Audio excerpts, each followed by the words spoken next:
আসসালামু আলাইকুম। ওয়ালাইকুম সালাম ওয়া রাহমাতুল্লাহি ওয়া বারাকাতুহু। কেমন আছেন? আলহামদুলিল্লাহ ভাই, আমরা সবাই ভালো আছি। আপনি কেমন আছেন? আলহামদুলিল্লাহ, আল্লাহ পাকের দয়ায় অশেষ রহমতে ভালো আছি। আর বিশেষ করে আরও ভালো আজকে আপনাদের সবার সাথে দেখা হয়েছে, কারণ অনেক ধরনের মানুষ প্রবাসী সবার সাথে কথা বলছি, মানে মনটা ফ্রেশ হয়ে গেছে। মিষ্টি রোদে থেকে শুরু করছি, মিষ্টি বিকেল, ঠিক আছে, খুবই ভালো লাগতেছে। এবং কি প্রতিনিয়ত নতুন নতুন মুখ দেখতেছি, নতুন নতুন প্রবাসী দেখতেছি, পুরান নতুন সব মিলাই মনে করেন খুবই খুবই খুবই খুবই মানে বলার মতো ভাষা নাই, ঠিক আছে, মানে বলার মতো ভাষা নাই। যাক আলহামদুলিল্লাহ, আল্লাহ পাকের অশেষ রহমতে যেহেতু সবার জীবন শুরু করছি, সবাই থেকে একটু একটু নিতেছি বা সবার সাথে একটু একটু দেখা হইতেছে, কথা হইতেছে, এটাই অনেক কিছু ভাই, এটা সবার ভাগ্যে হয় না, ঠিক আছে। তা এখন শুরু করেন, বিসমিল্লাহ বলে আপনার পরিচয়টা দিয়েন। আচ্ছা ঠিক আছে, আমি মোহাম্মদ হৃদয় হোসেন এবং আমি হচ্ছে আমার জেলা হচ্ছে নোয়াখালী লক্ষ্মীপুর রামগঞ্জ থানা, এবং আমি কুয়েতে এসেছি হচ্ছে 2023 সালে আগস্ট মাসে, এবং অলমোস্ট 2.5 বছরের প্লাস হচ্ছে আমি এখানে আসি। এবং আমি আসছি হচ্ছে 18 নম্বর বিষয় আকুদ হুকুমান বিষয় আছে বর্তমানে। তো এই যে আকুদ হুকুমে আসছেন, বুঝে শুনে আসছেন না না বুঝে আসছেন? আচ্ছা ঠিক আছে, যখন আমি বাংলাদেশে ছিলাম তখন অতটা আমি জানতাম না এটা সম্পর্কে যে আকুদ হুকুমা কী বা আমার ছেলে কী হবে। হ্যাঁ, বাট হচ্ছে আমাকে যে নিয়ে আসছে সে আমাকে স্যালারির কথা বলেছিল, বাট ফার্স্টে সে আমাকে ওরকমভাবে ক্লিয়ারলি বলেনি যে এখানে ছেলে যেমন ছিল পার্ট টাইম করাটা ইলিগেল বা ছেলে গিয়ে এক্সট্রা আমি কোম্পানি ডাবল টাইম জব পাবো কি না, একদম শিওরলি এরকমভাবে বলা হয় নাই। বাট উনি আমাকে বলছে যে না, তুমি অবশ্যই কমপ্লিটলি হচ্ছে তোমার ডাবল টাইম ডিউ অথবা তুমি একটা পার্ট টাইম জব করেছিলে, তুমি মান্থলি 50,000 to 60,000 টাকা তুমি হচ্ছে ইনকাম করতে পারো। বাট আমি এখানে আসে পরে পুরো হতভম্ব হয়ে যাই যখন হচ্ছে আমি শুনতে পারি যে আমার স্যালারি 75K এবং ছেলে যত বছরে আমি থাকি না কেন সেটা সেমই থাকবে। সেটা ছিল আমার জন্য একটা ধাক্কা। পরে আরো মানে ডিমোশন হবে, প্রমোশন হবে না, প্রমোশন হবে না যত বছর থাকি না কেন। আমার আরেকটা কথা বলি, আমরা মনে করেন সবাই কিন্তু বুঝে শুনে আসার জন্য বলি, কারণ কুয়েতের ভিসা অনেক ধরন আছে, ঠিক আছে, অবশ্যই যারা আসেন একটু। আর আরেকটা বিশেষ করে অদক্ষ কর্মী যেহেতু না আসে, এই বিষয় নিয়ে যদি একটু কথা বলতেন। আচ্ছা ঠিক আছে, এটা সম্পর্কে আমি আসলে কি বলবো, কি আপনার অদক্ষ কর্মী মানে কাজ না জানা। আচ্ছা আচ্ছা, হ্যাঁ হ্যাঁ, আসলে আমরা কাজ না জানার কারণে ছিল কি আমরা একদম পিছিয়ে থাকি এই জায়গায়। যেমন ছিল অন্য দেশের কান্ট্রি, যেমন ছিল ইন্ডিয়ান বলেন, যেমন ছিল নেপাল অথবা ফিলিপিনো, ওদের এখানে ছিল সবাই কিন্তু মোটামুটি একটা কাজ জানে এবং দেখা গেছে যে তারা কিছু শিক্ষাগত যোগ্যতা থাকে। ইভেন ছিল তারা ছিল প্র্যাকটিক্যালি প্রত্যেকটা কাজ করে আসে হয়তো বা তাদের দেশ থেকে। তো যার কারণে ছিল তারা এখানে আসার পর একটা ছিল বেনিফিট পায়, যেটা ছিল আপনার মনে করেন ভালো ভালো কাজ পাওয়ার জন্য তাদেরকে ছিল একটা কর্ম সুযোগ করে দেয় আর কি। বাট আমাদের বাংলাদেশিরা ছিল আমরা কি, আমরা কোনো কিছু কাজ না জানার কারণে প্র্যাকটিক্যালি বা ছিল যেভাবেই হোক, আমরা কোনো কাজ না জানার কারণে ছিল জাস্ট দেখা গেছে আমরা এসএসসি বা ইন্টারের পর পরই এদেশে আইসা পড়ি, হয়তো ভাবি যে আমাদের একটা ব্রাইট ফিউচার হবে। বাট আসার পরে আমরা ছেলে এখানে বুঝতে পারি যে আসলে বাস্তবতা কতটা কঠিন। কারণ এখানে আসার পর দেখা যায় যে আমাদের কিন্তু ইলেকট্রিক্যাল কাজ দেন, অনেক ধরনের কাজ আছে, এসি দেন ছেলে আপনার আরও প্লাম্বিং, এসব কাজ ছোটো ছোটো কাজও কিন্তু এই জায়গায় কিন্তু প্রচুর পরিমাণে ডিমান্ড আছে। বাট আসলে বাংলাদেশে কিন্তু ওরকম পরিমাণে ডিমান্ড নাই। বাট আমরা কী করি, ক্লাস এসএসসি বা এইচএসসি পাস করার পরে আমরা অথবা যারা গ্রামে আছে পড়াশোনা না করে আমি এখানে আইসা পড়া ছিল অতটা বেশি ভালোভাবে কোনো কিছু করতে পারি না, যেটা আমরা স্বপ্ন দেখে আসি, বাট ওটা কিন্তু আমরা পূরণ করতে পারি না। কেন পারি না? কারণ ওই যে আমাদের তো একটাই সমস্যা, ওই আমাদের ছেলে লেগেসি ছেলে পড়াশোনা নিয়ে। আর মনে করেন যারা মনে করেন সিনিয়র প্রবাসী যারা থাকে, তারা দেশে যায় যদি বলে একটা কাজ শেখার জন্য, তাদের উপদেশটা নিতে চাই না আমরা। হ্যাঁ, এটা কতটুকু সত্য? এটা অবশ্যই এটা 100% সত্য। কারণ হচ্ছে তারা আমাদের ভালোর জন্যই বলে, বাট আমরা কি, আমরা সব কিছু না তাড়াহুড়া করতে চাই। আমাদের ভিতরে ধৈর্য যে শক্তিটা আছে ওটা ছেলে ভালো করে থাকে না, বা ধৈর্য শক্তি নাই একদম বললে আমাদের বাঙালিরা আমরা অল্পতে আছে না, ডাইরেক্ট এক ধাপে আছে না গাছের আগায় উঠতে চাই, বাট অথবা এক লাফে আমরা ছেলে বিল্ডিংয়ের ছাদে উঠতে চাই। বাট সিঁড়ি যে প্রত্যেকটা কদমে কদমে দিয়ে আস্তে আস্তে করে উঠতে হয়, ওটা আমরা চাই না, আমরা এক লাফে উঠতে চাই, যার কারণে ছেলেকে আমরা পিছিয়ে চাই। এবং বড়দের কথা তো আমরা ভালো করে শুনি না, এটা আপনারা ভালো করে জানেন। আমরা যতটুকু মানার ট্রাই করি। এই যে আজকে ঈদের দিন কোন জিনিসটা মিস করেন এই সকলেই? আচ্ছা ঠিক আছে, এখানে সবচেয়ে বড় ছেলে ইম্প্যাক্ট হলো ছেলে আমাদের ফ্যামিলি, দেন ছেলে আমাদের ফ্রেন্ড সার্কেল। আমরা যে মুভমেন্টগুলি হচ্ছে বাংলাদেশে ফেলে এসেছি, যেমন ছিল ঈদের দিনের আনন্দ, এর আগের দিনও ছেলে গরু কেনার থেকে শুরু করে ছেলে গরু জবাই করা এবং ছেলে সবাই একসাথে মিলে খাওয়া, এবং তারপরের দিন সকালের রুটি ঝাল মাংস খাওয়াটা আসলে ইভেন সব কিছু মানে ছেলেকে ফ্যামিলির সাথে থাকাটাই হচ্ছে সবচেয়ে বড় ব্লেসিং, যেটা ছেলেকে আমরা এখানে এসে ছেলেকে এটার ইয়াটা বুঝতে পারতেছি। আচ্ছা, আমি আরেকটা কথা বলি, আজকে কিন্তু আমার টপিক ছিল মানে প্রবাসীদের চরম সত্য একটা কথা আর চরম মিথ্যা একটা কথা। আচ্ছা, এর ভিতরে আপনি কোনটার উত্তর দিবেন? অবশ্যই চরম সত্য যেটা বলেন, আপনি উত্তরটা দেন, চরম সত্য কি প্রবাসীদের? আসলে এই জিনিসটা ছেলেকে আপনি আমার যদি ভালো করে কোশ্চেনটা করেন তাহলে ছেলেকে আমি আনসারটা দিই। মানে প্রবাসীরা মনে করেন কোন জিনিসটা মানে সত্য, মানে হাসি মুখে বলে বা কান্না মুখে বলে, কোন জিনিসটা সত্য বলে? কোন জিনিসটা ছেলেকে হাসি মুখে বলে? হ্যাঁ, বুকের ভিতরে অনেক কষ্ট নেওয়ার পরে বলে যে আমি ভালো আছি আলহামদুলিল্লাহ। আর আমার মতে আর মিথ্যা কোন জিনিসটা বলে প্রবাসীরা? মিথ্যা জিনিসটা হচ্ছে গিয়া দেখা গেছে পকেটে কিছু থাকে না, অথবা দেখা গেছে যে নিজের কাছে কিছু নাই, তারপরে বলতে যে ওকে ঠিক আছে আমি পাঠাই দিচ্ছি ইনশাআল্লাহ, টাকা পয়সা যাই হোক না কেন যেভাবেই হচ্ছে না এটা হেল্প করার আর কি Manage করে। আমার মতে হ্যাঁ ম্যানেজ করে ইনশাআল্লাহ পাঠিয়ে দিই। আচ্ছা, আমি এই ধরনের তথ্যগুলো মানে আপলোড করি, কেমন লাগে? আপনারা তো আমার ভিডিও দেখেন না, তো কেমন লাগে এই তথ্যগুলো মানুষের জন্য কেমন হবে বা কেমন উপকৃত হবে? অবশ্যই যারা হচ্ছে গিয়ে বাংলাদেশে থাকে তারা হচ্ছে গিয়ে অনেক সময়, যেমন আমিও যখন বাংলাদেশে ছিলাম তখন আমিও ট্রাই করতাম যে কুয়েত জিনিসটা কেমন, ওই জায়গায় যাইতেছি, ওই জায়গার ভাষা দেনা ছিল, ওইখানে সমাজ ব্যবস্থা চলাচল কেমন এটা তো আমরা জানি না। তো আমি এরকম পেজ খুঁজছি অনেক, বাট অনেক খোঁজার পর হচ্ছে ওইরকমভাবে পাই নাই। তো দেখা গেছে লাস্ট আমি মেবি ইন্ডিয়ান ব্লগার্স ছিল গিয়ে MFK, হয়তো আমি তো মানে মোটামুটি একটা ব্লগ করতো, তো ওইটা দেখতাম। বাট বাংলাদেশি এরকমভাবে কিন্তু ব্লগার করে আমি দেখি না এরকমভাবে। বাট যদি ব্লগার যদি এরকমভাবে হচ্ছে হয় যে মানুষের থেকে হচ্ছে দক্ষতা নিয়ে মানে জানাশোনা কোনো একটা অভিজ্ঞতা নিয়ে যদি ওইরকমভাবে পোস্টগুলি করা হয়, দেখা যাচ্ছে আমাদের যারা বাংলাদেশিরা আছে, যারা বাংলাদেশে এখনও আছে, যারা আসবে এখনও নতুন অবস্থায় আসেনি, তাদের জন্য ছিল অনেক উপকার হয়। তো তাদের জন্য তাদের উপকৃত হ্যাঁ হবে। তারা অনেক উপকৃত হবে এবং জানতে অনেক সহায়তা হবে যে কোন জায়গায় আসা উচিত, কেন আসা উচিত না। ইভেন হচ্ছে সবচেয়ে বেশি আমাদেরকে যেটা জানানো সেটা হচ্ছে ভিসা নিয়ে, যে আমাদের ভিসার যে দামটা, যে একটা সিন্ডিকেট আছে, এই জিনিসটা নিয়ে হচ্ছে জানানো উচিত।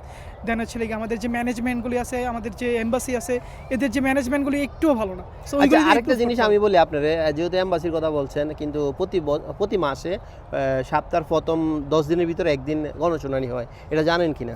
না, আমরা এখনো পর্যন্ত এটা শুনিনি। শোনেন নাই? শুনিনি। মানে আপনার কমপ্লেন আপনি দিতে পারবেন, আপনি কি সমস্যা আছে এই সমস্যাগুলো তুলে ধরতে পারবেন। ওই দিনকে মনে করেন সাংবাদিকরা থাকে, সকলেই থাকে, গণশুনানি হয়, ঠিক আছে, মাসে একদিন হয়, ঠিক আছে। আমি আমার ইয়ার ভিতরে আমি পোস্ট করি, আমি ওইখান থেকে আই না, বাংলাদেশ এম্বাসির যে পেজ আছে ওই পেজের থেকে আনার পরেও আমি আবার পোস্ট করি, ঠিক আছে। আচ্ছা। সেগুলো আমি কিন্তু অনেকে বলি, যান আপনারা যান, আপনাদের সমস্যা কথাটা শেয়ার করেন তাদের ঠিক আছে ভাই, সাথে। এইখান থেকে আমার ছেলেকে একটা কোশ্চেন আসে যে আমরা যদি ওইখানে যাইও ভাই, এ পর্যন্ত কিন্তু আমাদের স্যালারি যারা ছেলেকে আর কুতুকুমাতে আসে বা ছেলে ক্লিনিং কাজে আসে অথবা অন্য কাজে আসে, যেমন ছেলেকে বিভিন্ন ধরনের ভার্সিটি বা হসপিটালের ওয়ার্ড বয়, দেন ছেলেকে গভর্নমেন্ট কাজে আসে, তাদের কিন্তু ছেলে স্যালারি কিন্তু এখনো পর্যন্ত 75 KD। তাদের কিন্তু বেতন কিন্তু কয়েকদিন আগেও বলেছিল 90 KD করবো, গত বছর সেপ্টেম্বর মাসে।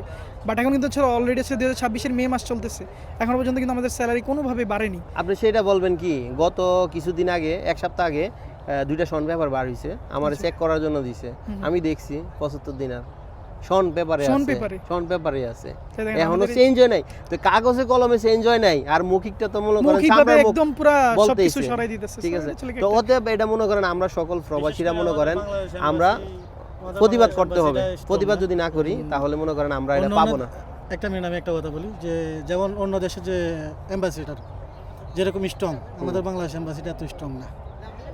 বিকজ আমি আজকে কুয়েতে, আমি নতুন না, আমি অনেক পুরানো, বিকজ 8 বছর রানিং আমার কুয়েতে। তো আমি ফার্স্টে ওনাদের মতো সেম কোম্পানিতে ছিলাম, এখন বর্তমানে তো আমি ওই কোম্পানিতে নাই। আমি আলহামদুলিল্লাহ আমি এখন যে কোম্পানিতে আছি ভালো একটা কোম্পানিতে আছি। আপনি আহালিতে ট্রান্সফার হয়েছেন না নাকি? না, হালিতে আমি ট্রান্সফার হই নাই, বর্তমানে আমি কুয়েত অয়েল কোম্পানিতে আছি, কিন্তু অন্য কোম্পানির মাধ্যমে আমি কাজ করি, আমি মেনটেন্যান্সের কাজ করি আর কি। যাক আলহামদুলিল্লাহ। তো ওইখানে যারা আছে বা আমাদের বাংলাদেশি, বর্তমানে আমি নিজে প্রায় 70-80 জন মানে লোক আমি নিছি ওই কোম্পানিতে, বর্তমানে ওরা ওখানে কাজ করতেছে। তো যারা মেকানিক্যাল হেল্পারে আছে বর্তমানে, ওরা অলমোস্ট 100 KD স্যালারি মিলতেছে, অ্যান্ড অ্যাকোমোডেশন ফ্রি, এরপরে আপনার থাকা সুবিধা, ট্রান্সপোর্টেশন, হ্যাঁ ট্রান্সপোর্ট অলসো ফ্রি, তারপরে যে আপনার যে রুম আর খানার বাবদ কোম্পানি বহন করে। গ্রহণ করতেছে, মানে 50 টাকা দিতেছে কোম্পানি। আচ্ছা, আমি আরেকটা কথা বলি আপনার, এখন যদি আপনার ওই কোম্পানির যদি লোক প্রয়োজন হয়, আপনি আমার এই ভিডিওর মাধ্যমে বলতে পারেন বা আমারও বলতে পারেন। আমি কিন্তু অনেক কোম্পানিতে কিন্তু অনেক লোক দিতেছি ইদানিং, কিন্তু যার লোক মানে যে কোম্পানিতে আমি লোক দেই না কেন, মানে আমি কোনো কথা বলি না, আমি ভিডিও বানাই, যার নৈতিক দায়িত্ব উনি ওনারটা বুঝে নিবে। আমার কথাই তো ঢুকে, তো এটা কেমন হয় মানুষের জন্য? না না, এটা অবশ্যই ভালো একটা, কারণ আমারে কিন্তু আমি এই উদ্যোগটা আমাদের যারা সিনিয়র আছে, অনেক বছর ধরে আছে বা ভালো ভালো প্লেসে আছে, তাদের এই উদ্যোগগুলো ছিল নেওয়া উচিত। যেমন হচ্ছে কি আমাদের একজন আছে হচ্ছে কি মেবি কুইত প্রবাসী পেজের সাইফ ভাই মেবি, হ্যাঁ হ্যাঁ উনিও কিন্তু হচ্ছে কি অনেক ভালো ভালো কিছু প্রমোট ভিডিও করে। উনি So, উনি তো- উনার মতন আসলে উনি কিন্তু ওইগুলা নিউজ দেয়। হ্যাঁ, news দেয়, উনি কিন্তু news দেয়। উনি নিউজ দেয় আর উনি হইছে শপের হ্যাঁ, হ্যাঁ, শপের আর প্রমোট করে, হ্যাঁ, প্রমোট তো- ভিডিও so করে। আমরা দেখা যায় যে তার সাথে এরকম ভাবে সরাসরি কানেক্ট হইতে পারতেছি ঠিক না, আছে। বা আমাদের নিউজ করার মাধ্যমে কিন্তু আমরা ডাইরেক্ট ওই জায়গায় যে তা এরকম ভাবে কথা বলতে পারতেছি না। আমি কিন্তু এভাবে ওপেনলি মনে করেন আমি সপ্তাহে একদিন বের হই, মানে পাবলিকলি সবাই রিভিউ নেই এটা কতটুকু আমি তো পুরো অথেন্টিক এবং কি সত্য যা তা, সত্য, হ্যাঁ, কারণ আপনারা তো মিথ্যা কথা বলেন না না, না এই এখানে। জায়গায় কোনো কিছু স্ক্রিপ্টেড ঠিক না। আছে, আপনারা হয়তো অনেক সময় মানুষ ভিডিওতে ভাবে যে হ্যাঁ এগুলো তো স্ক্রিপ্টেড, আসলে ভাই কোনো কিছু স্ক্রিপ্টেড না।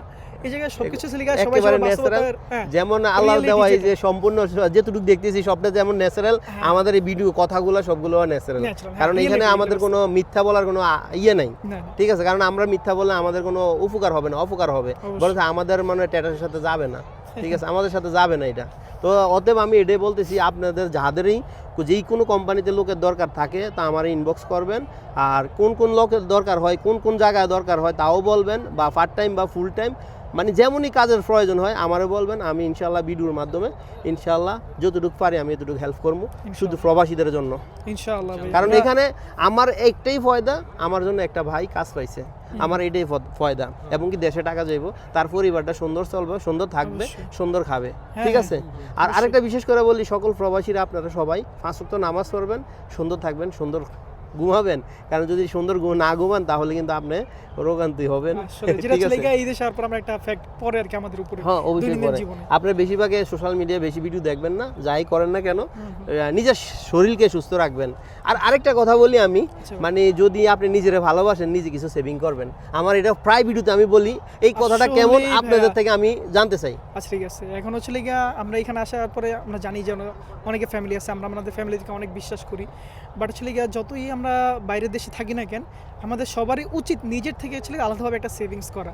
কারণ হচ্ছে গিয়া বর্তমান যে পরিস্থিতি এবং বর্তমান যে প্রেক্ষাপট, আমরা যে বাংলাদেশের যে চরিত্রগুলি দেখতে পাচ্ছি, বাপ মা, বাপ ভাই, অথবা হচ্ছে গিয়া বাপ দাদা যেই হোক না কেন, কারোর উপর আমরা ওরকমভাবে ভরসা করতে পারছি না। বাট ভরসার স্থান অবশ্যই বাবা মা, বাট তারপর হচ্ছে গিয়া নিজের যে এক্সট্রা একটা সাইড, সেটা হচ্ছে গিয়া আলাদাভাবে হচ্ছে গিয়া একটা ব্যাঙ্ক অ্যাকাউন্ট খুলে দেন, হচ্ছে গিয়া কিছু টাকা সেভ করে নিজের এক্সট্রা, এটা হচ্ছে গিয়া নিজের জন্য, যাতে কোনো সময় বিপদ আপদেও তো অনেক সময় লাগতে পারে। দেখা গেছে যে ফ্যামিলিতে দিলে পুরোটাই কাজে লাগবে। আপনি যদি মনে করেন আজকে 50,000 টাকা আমার, 50,000 টাকা দিলে কিন্তু পুরোটাই ফ্যামিলি খরচ করে ফেলতেছে, বাট ঠিকই ওই জায়গা থেকে 5,000 টাকা আপনি নিজে সেভিং করে যদি রাইখা দেন আলাদাভাবে, ওই টাকাটা কিন্তু সেভই থাকবে ভাইয়া। অবশ্যই। সো এরকমভাবে হচ্ছে গিয়ে আমাদের সেভ করার ট্রাই করতে হবে, কারণ আমরা তো বিদেশে এরকম না যে আমরা সারা জীবন এখানে থাকতে আসছি, না। কিছুদিন হয়তো বা দেখা গেছে আমরা অনেকে এই জায়গার ভিতরে অনেকদিন থাইকা যাই, আসলে মন বসে যায়, বাট আমরা তো আর এখানে চিরদিন থাকবো না। আমাদের শেষ মাটির স্থান হচ্ছে গিয়ে আমাদের নিজের মাতৃভূমি বাংলাদেশ।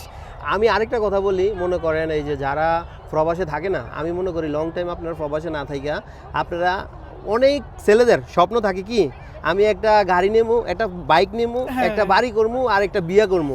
হ্যাঁ মানে ড্রিম থাকে এটা, হ্যাঁ, মানে 90% ছেলেদের এটা ড্রিম থাকে। তো আমি মনে করি এই ড্রিমটা না করে আপনি যেই টাকাটা দিয়ে যে খরচটা করার জন্য ড্রিম করছেন, আপনি এটার অর্ধেকটা টাকা দিয়ে আপনি ছোটখাটো একটা বিজনেস করেন। স্টার্ট করেন, হ্যাঁ অবশ্যই বিজনেস, অবশ্যই বিজনেস করেন ভাই, ভাই, বিজনেসের উপরে কোনো টাকা কোনো নেই। কিছু নেই। ঠিক এটা আছে, যদি হচ্ছে গিয়ে আমরা এই তখন দেশে আপনি আসার শুধু পরে বাইক না, বাড়ি না, আপনার ঢাকা বসুন্ধরা সিটিতে আপনার ফ্ল্যাটও হবে। হ্যাঁ, ঠিক না, হ্যাঁ, আমি অবশ্যই। যেটা বলছি আর কি। তো আমি কিন্তু এটা প্রায় বলি, একটা লোক কুয়েত প্রবাসী মনে করেন 75 লাখ টাকা দিয়ে একটা বাড়ি করছে। আচ্ছা, ঠিক আছে, 75 লাখ টাকা দিয়ে বাড়ি করার পরে তখন একটা কাজে ধরা খাইছে, ধরা খাওয়ার পরে দেশে চলে গেছে। এখন দেশে যাইয়া কামলা দিতে পারে না, সিএনজি চালাতে পারে না, অটো চালাতে হ্যাঁ, পারে কারণ না। হচ্ছে গিয়ে তার একটা এখন সম্মান হ্যার আছে। কোনো ব্যালেন্সও নাই, সেভিং কোনো টাকাও নাই, কিন্তু ভারী করে রাখছে 75 লাখ টাকা দিয়া। তো ওতে আমি এই জিনিসটা চাই না, আপনারা ভারী করবেন, খাওয়ার জন্য টাকা পাবেন না বা চলার জন্য টাকা পাবেন না, এক দেশ থেকে চলে যাবেন, দেশে কিছু করতে পারবেন না, আবার অন্য কান্ট্রিতে যান। আবার- তো ওতে আমি চাই বিজনেস করেন। এবং এটা ছিল কিন্তু আমাদের সাথে অনেক অনেক হইতেছে, বাংলাদেশের প্রবাসী আমার ফ্যামিলির ভিতরে অনেকেরই হয়েছে, যেন হচ্ছে তারা এই জায়গার ভিতরে প্রায় 19 বছর ধরে ছেলে কুইতে থেকে গেছে, তারপর ছেলে গিয়ে হয়তো বা কোনো একটা কারণে ছেলে গিয়া বাংলাদেশে যেতে হয়েছে, হয়তো বা কোনো জায়গা থেকে পার্ট টাইম ইলিগাল কাজে করার কারণে হয়তো বা চলে গেছে ধরার কারণে। ভাই, So, যাওয়ার আমরা- পরে কিন্তু ঠিকই কিন্তু সে কিছু করতে পারছে, কারণ সব টাকা কি করছে সে এটা ওইটা কইরা জায়গা জমি বাড়ি সারি কইরা বা সুইজের ভিতরে, বাট নিজে একটা সাইড ইনকাম, ওই সাইড ইনকামটা রাখে নাই। আমরা আসলে এই জিনিসটা সবচেয়ে ভুল করি। আমরা টাকা রাখার জন্য কৌশল জানি না। হ্যাঁ। আমি একটা কৌশল শিখিয়ে দেই, আপনি আজকে থেকে না বলা শিখেন, ইনশাল্লাহ আপনি 1 বছর পরে অন্তত 2 লক্ষ টাকার মালিক হবেন। 100% এটা না বলাটা 100% শিখেন, না এই বলাটা জিনিসটাই শিখেন। হচ্ছে আমাদের ভিতরে মানে অনেক ঠিক আছে, কি বলবো? ধৈর্য ধরতে হবে, না বলা কমতি শিখতে আছে হবে, এগুলো সব কিছুতে না বলতে হবে। হ্যাঁ, ফ্যামিলির দিতে হবে, আমি বলি না বলে দিয়েন না, দিতে হবে কেন, যতটুকু প্রয়োজন, এর থেকে হ্যাঁ। কিছুটা কম দিবেন, কিছুটা কম দিবেন। আপনি গিয়ে সব সময় একরকম না, আপনি ইনকাম করতে পারবেন না। না, না, না, প্রবাস হ্যাঁ, জীবনে মনে করেন 100% আপনি একটা সময় আসে, ওই সময়টা আপনি কাজে লাগাতে হবে। ঠিক আছে, অনেকে মনে করেন অনেক সার্ভাইভ করার পরে কিন্তু অনেক মানে উপরে যায়, কিন্তু উনি যে সার্ভাইভটা করে আসছে এটা কেউ দেখে না, সফলতাটা চোখে দেখে। অবশ্যই তো অতএব আমি এটাই বলি, আপনারা যারাই যেভাবে থাকেন না কেন, মানে নিজের কাছে কিছু সেভিং করেন। অবশ্যই আপনি নিজের যেটা বলছেন কাছে ভাই, আমি saving আপনার সাথে পুরোটাই একমত। তো অসংখ্য ধন্যবাদ, ভালোবাসা অবিরাম, সাফর সাই অল টাইম। আর অসংখ্য ধন্যবাদ আবারও দিতেছি, মূল্যবান সময় দিয়েছেন আপনারা, কারণ আপনারা আসছেন না, না, ঘোরার ভাই, জন্য। আসলে গা- তো এই ধরনের তথ্য নিয়ে আমি ভিডিও বানাই, কারণ সকলেই আমারে মনে করেন সাপোর্ট করে, আর এই ধরনের তথ্য দেওয়ার জন্য সকলেই মনে করেন উৎসাহ হয় কথা বলার জন্য। ঠিক আছে, কারণ হচ্ছে কি আমরা একজন বাঙালি আরেকজন বাঙালির ছেলে অবশ্যই সেটা ছেলে সাপোর্ট দিতে হবে। ছোট অবশ্যই। থেকে যে ছোট আছে তারা তো অবশ্যই আমাদের ছেলে সাপোর্ট করে বড় করতে হবে, তাই না? অবশ্যই। এটাই হচ্ছে কি আমাদের মেইন। আসলে কি একটা কথা আছে বুখারী শরীফের প্রথম হাদিস, ইন্নামাল আমালু বিন্নিয়াত, নিয়তের উপর সবকিছু নির্ভরশীল। সো হচ্ছে কি আমার নিয়তটা যদি এরকম থাকে, তাহলে ছেলে ওই প্রেক্ষিতে হচ্ছে দেখা যেতে আমার সাথে হয়তো বা কোনো একদিন ভালো কিছু হইতে পারে ইনশাআল্লাহ। অবশ্যই অবশ্যই।